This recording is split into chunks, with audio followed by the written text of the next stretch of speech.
What's going on, guys? Abrasius here. Hope you are enjoying the new year and hope you had a great Christmas. If I seem mildly annoyed doing this video, I'm very sorry because I just have to redo 2 videos because I was retarded and I didn't turn on the good mic. So before we start this one, let's have some quick announcements. First of all, as you can see, we have the face cam finally. You might have noticed this during the stream, but I think that this is a great addition now, and let's see how this works out, especially with all the edits I do. I'm not sure how this will look, but I will gladly listen to your opinions about this. The second one, as you can see, the upload is on Saturday, and this will be the regular from now. So you will find the uploads on Wednesdays and on Saturdays. And the third one, the most important announcement, is that, you know, I am a supporter of the Polish team, and as a part of the sponsorship deal they recently got, I decided to put the sponsor in my videos. You can see him right on the right side on the screen. Hopefully there will be more joining us, but for now we have the VETO Store. They are a very good shop from Krakow. They are constantly supporting Ninth Age in Poland. They've helped with the Polish Team Championship. I think this will be their 2nd year. Okay, and you guys know, I always try to support the local shop. I bought most of my miniatures in the local shop because, well, for me that is those few percent more expensive don't usually matter. I would just prefer to shop at the local business and make sure that we have the places to play tournaments. But now I have even greater opportunity because I can shop at the VETO Store. They are even much cheaper than my local store, which is actually pretty good on the prices side. And I will definitely prefer to shop there just to support the Polish team. So if you want to support the Polish ETC team, then I would welcome you to visit their store. I know that the owner is actually a long-time Warhammer player. I'm really glad that he decided to help the Polish team. So let's actually move to the part that you came for, which is the video itself. We have a pretty interesting game today. A few weeks before, I've had Thomas write to me that one of his friends who is starting to apply for the German team wanted to play a game against me. I said sure. He suggested that we can try this random UB thing, which I think is pretty interesting. So we finished like this, and I was a player B, and I had the choice at this point between those 7 armies. I know that this guy plays mostly Dread Elves with the Oracle on the Dragon, so I kind of wanted to avoid the Dread Elves pretty soon, as you can see. I think from the armies that are left, the Dwarven Halls and Sylvan Elves are practically not going to be picked by either of us, as well as Kingdom of Aquitaine most likely. So I was left with 4 choices, and I didn't want to play against Sauron Nations the most, because I think I can play against the other armies pretty good, and I don't feel like playing against Sauron Nations, so I just decided to get those off. He picked Ogre Khans, which is a very viable choice because they have the vast variety of options they can decide for. And initially I thought about picking the Warriors of the Dark Gods to play against Ogre Khans, but considering he could bring 2 cannons and lots of Bombadiers, and then I would be pretty much luck dependent, I would rather stick to the Vampires, even though usually the Ogre matchup versus Vampires is pretty bad for the Vampires. I would say that I feel very confident with this army, and I think that he doesn't feel very confident with Ogres, so I can try exploiting this. And the list building process was it was a huge mind game, I think, because my initial thought process was, okay, he's bringing Ogres. Most of vampire lists contain large targets, so he will obviously bring 2 cannons. So let's see what I can do without the large target things and without things that are not immune to cannons. So my two list ideas was either something similar to Australian vampires list, which was 2 lords on the spectral steeds and 2 times 8 Vargeists. And then the second list was much closer to what I used to bring in Switzerland, which was the Strigoi Lord in the Ghasts or even without the Ghasts, and then the Strigois with Ghouls and such, but no Varkolax for the same reasons. But in the end I was like, okay, those lists are fine and should do fine, but I don't feel them, I don't really like them, so I would rather play something more risky, because I have a pretty nice list in my opinion that should be an all-taker in its roots. So if I cannot play with it against double cannon list, then then this is not the list I'm looking for. So I just brought some Nosferatu list, and you can find both lists in the description. And then he didn't decide to bring any cannons. He brought a semi-balanced list.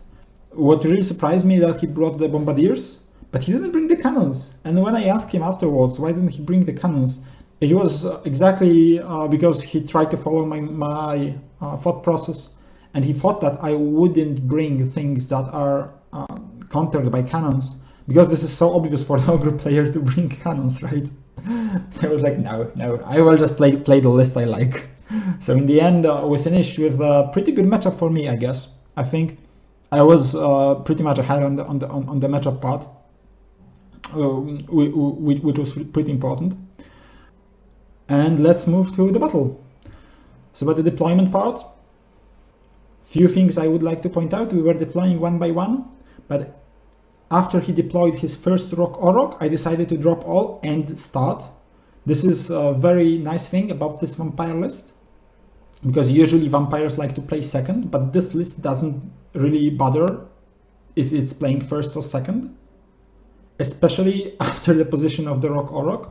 I think this is my opponent's biggest mistake in the deployment, that even when Rock Auroch is in the range of the Terrorgeist Shriek in turn 1, if he did prevent that, I wouldn't want to start, but now it is a pretty free turn for me. The dogs will just chaff his whole army, and the Terrorgeist will position just in the middle where he will be safe, and he will probably be able to damage severely both Rock Aurochs. He doesn't have many good answers to the Terrorgeist after I'm free to move around as I please. This will be a very difficult matchup for him to win. The other thing that I would like to point out is that the characters are in one unit, and I think this is a mistake as well, because having at least one character in the second unit would allow him to give more threats to the battlefield, and now the 8 tribesmen on the left don't seem like that much of a threat. So after this turn 1, it went exactly as I wanted it to go. What is funny is that the dogs managed to redirect the tribesmen in such a way that even if Rock Auroch charges first and forces the dogs to close the door, then the tribesmen still cannot overrun into the Terrorgeist. So I think the only overrun possible into Terrorgeist are the 4 Bombadiers charging on the flank of the right dogs, and the overrun will be on 12. So I think this is very good position for me.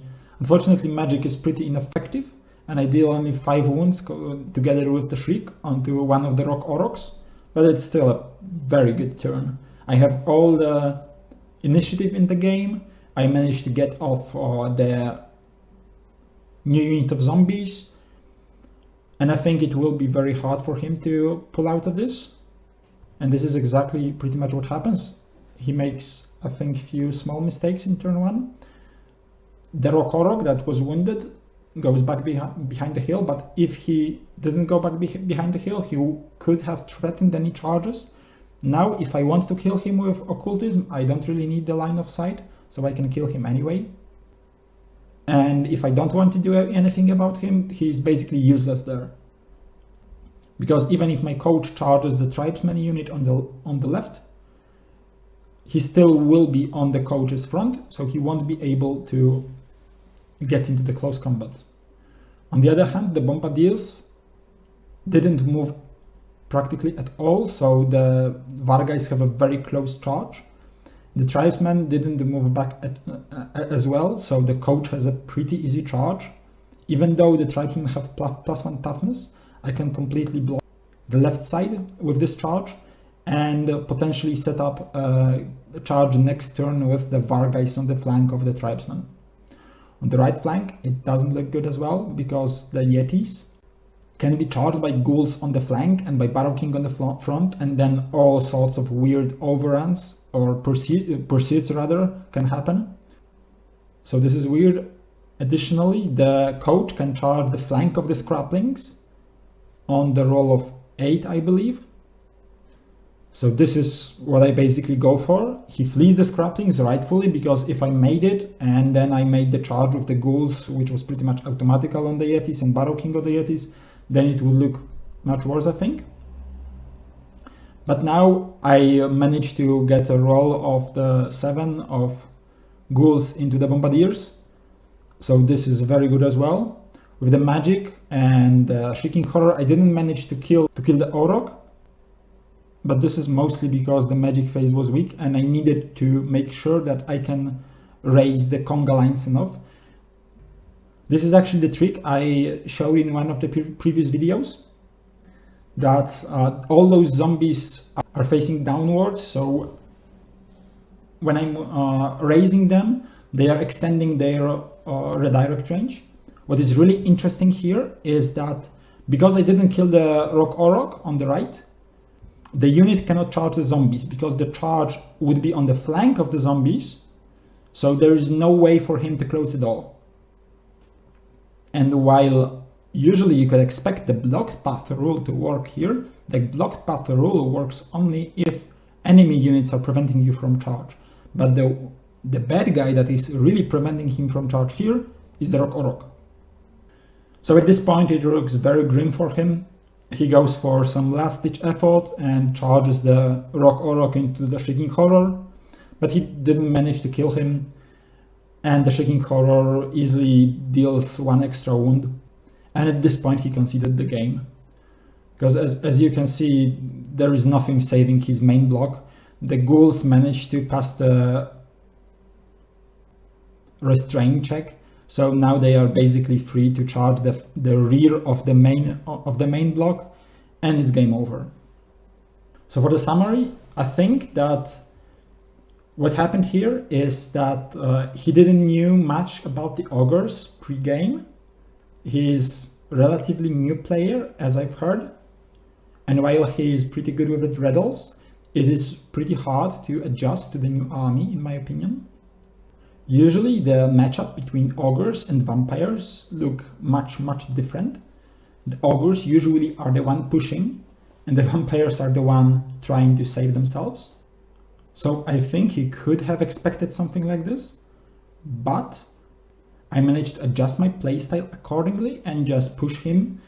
This Vampire list doesn't look like it wants to push, so I can totally see how this could be a surprise for him.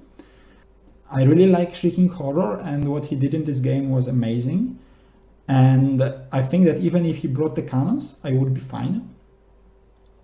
Because my main thought about the Shrieking Horror was a kind of a protection from the Mammoth Hunters running around or the King Eaters running around. And with the ability to hide behind the coach or any terrain, to not give the cannon the +1 to hit. Being hit only on 5-up, having a 6-up amazing region, I think it would be very hard for him to kill the Shrieking Horror anyways. So I took the Shrieking Horror with the total conscience of allowing him to bring cannons and just shoot him off the board if he gets lucky. It was a very nice game, although very short, and I'm hoping for a rematch someday. And I'm wishing him all the good luck in the tryouts for the Team Germany. I hope he will be doing well with the Dread Elves, because they seem to be very interesting with the Dragon build now. Hope you guys enjoyed the video, and remember about the sponsor of the Polish team, the VETO Store. You can find all the links to them in the description, both the email and the web store address. And see you guys in the next video. Cheers!